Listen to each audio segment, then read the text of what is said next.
Hello everyone, আসসালামু আলাইকুম। Welcome to my channel Afrin creations. ইফতারে তো বিভিন্ন রকমের চপই খেয়ে থাকেন, তবে আজকে আমি আপনাদের সাথে একটু ভিন্নভাবে ভিন্ন একটি রেসিপি শেয়ার করব। এটি খেতে যেমন সুস্বাদু, বানানো অনেক সহজ, ঝামেলাবিহীন। এই রেসিপিটির নাম আমি দিয়েছি পপকর্ন মিনি সিঙ্গারা।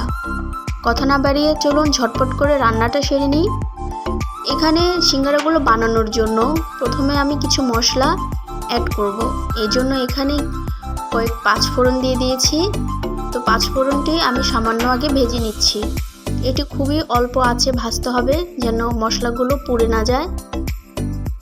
এ পর্যায়ে আমি আরেকটি শুকনো মরিচ অ্যাড করছি। এখানে শুকনো মরিচ অ্যাড করলে আলাদা একটি ফ্লেভার দিবে।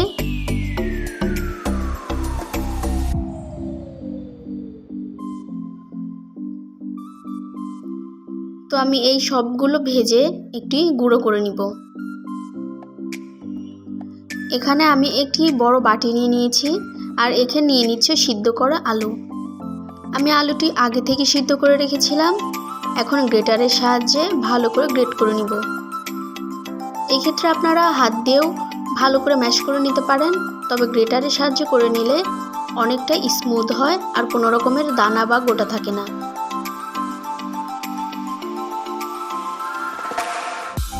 তো সবগুলো আলু আমি ম্যাশ করে নিব।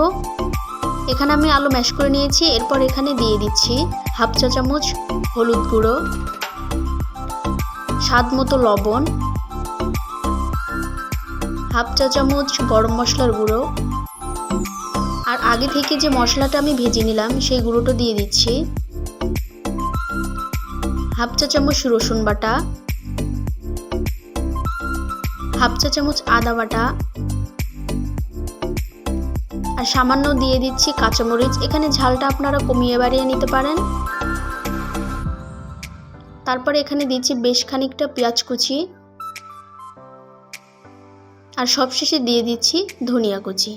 এখন সবগুলো উপকরণ ভালো করে মিশিয়ে নিব।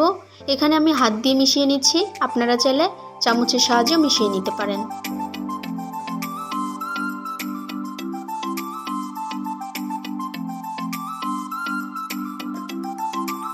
এখানে আমার সবগুলো আলু মাখানো হয়ে গিয়েছে। এটাই এবার আমি সাইডে রেখে দিচ্ছি।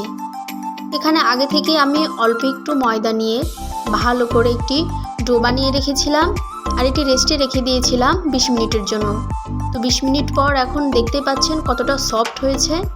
এখন ডো থেকে আমি দুইটা ভাগ করে নিয়ে একটি রুটি বেলে নিচ্ছি। তো আমি অফ ক্যামেরায় একটি রুটি বানিয়ে নিয়েছি।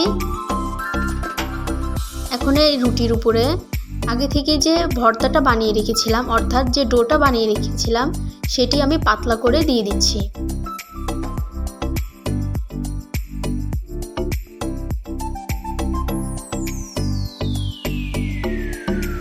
এখানে পুরোটাতে আমার বিছানো হয়ে গিয়েছে। এবার আমি আরেকটা যে ডো বানিয়ে রেখেছিলাম সেটিতেও আরেকটা রুটি বানিয়েছি। এখন উপর থেকে এই রুটিটি দিয়ে ঢেকে দিচ্ছি, আর চারপাশে ভালো করে চেপে চেপে দিতে হবে যেন কোনোভাবে ভিতরে কোনো ফাঁকা বা কোনো ছিদ্র না থাকে। এবার আমি বেলনার সাহায্যে ভালো করে হালকা করে একটু বেলে নিচ্ছি। খুব জোরে বেলা যাবে না, তাহলে ভিতরের পুরটা বেরিয়ে আসতে পারে। আপনারা দেখলেই বুঝতে পারছেন, খুব সাবধানে এটি করতে হবে।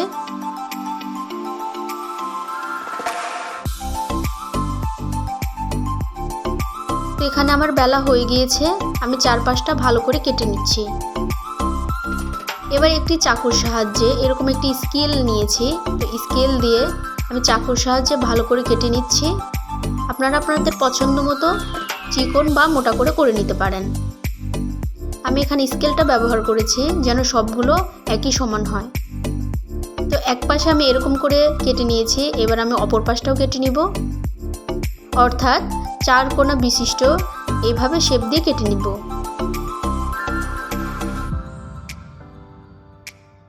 তো আমার কাটা হয়ে গিয়েছে। আমি বেশ কয়েকটা বানিয়ে নিয়েছি।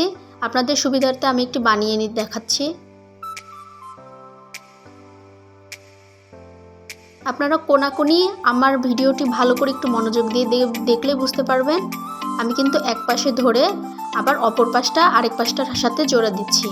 আপনাদের সুবিধার্থে আমি বেশ কিছুটা বানিয়ে দেখাচ্ছি। এরকম 4 কোণা প্রথমে কোণাকোণিভাবে এক কোণার সাথে আরেকটা কোণা লাগিয়ে দিতে হবে এবং অপর কোণার সাথে আরেকটা কোণা লাগিয়ে দিতে হবে। তো আমি সেমভাবে সবগুলো বানিয়ে নিব। এখানে একটি প্যান বসিয়ে দিয়েছি আর এখানে দিয়ে দিচ্ছি বেশ খানিকটা তেল। অবশ্যই এটি ডুবো তেলে ভাজতে হবে। সেক্ষেত্রে আপনারা চাইলে নর্মাল তেলেও ভাজতে পারেন, অর্থাৎ অল্প তেলেও এটা ভেজে নিতে পারেন। তো তেলটা ভালোই গরম করে নিতে হবে। যখন বেশ খানিকটা তেল গরম হয়ে যাবে তারপর চুলার আঁচটা হালকা মিডিয়াম লো করে দিয়ে সবগুলো ভালো করে ভেজে নিতে হবে। তো আমি একে একে তেলের মধ্যে সবগুলো দিয়ে দিচ্ছি।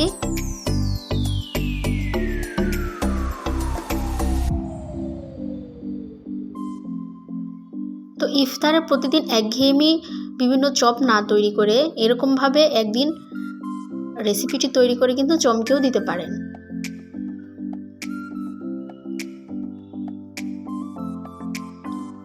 এরকম যখন মুচমুচে আর এরকম ব্রাউন কালার চলে আসবে তখন নামিয়ে নিতে হবে। আপনারা আপনাদের পছন্দ কালার অনুযায়ী নামিয়ে নেবেন।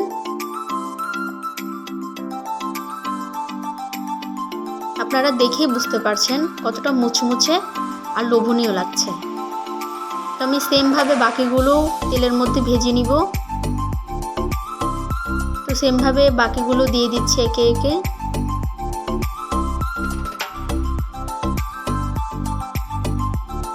এখন ভিডিওর মাঝখানে একটি কথা বলি, আমার ভিডিওটা যদি আপনাদের ভালো লাগে বা কোনো উপকারে আসে তাহলে একটি লাইক দিতে পারেন।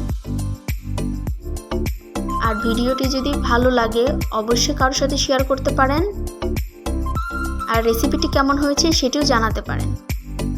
তো আমি আগের প্রসেসিংয়ে সবগুলো ভেজে নিয়েছি। তো আমার সবগুলো ভাজা হয়ে গিয়েছে। এখন তেল ছেড়ে সবগুলো উঠিয়ে নিচ্ছি।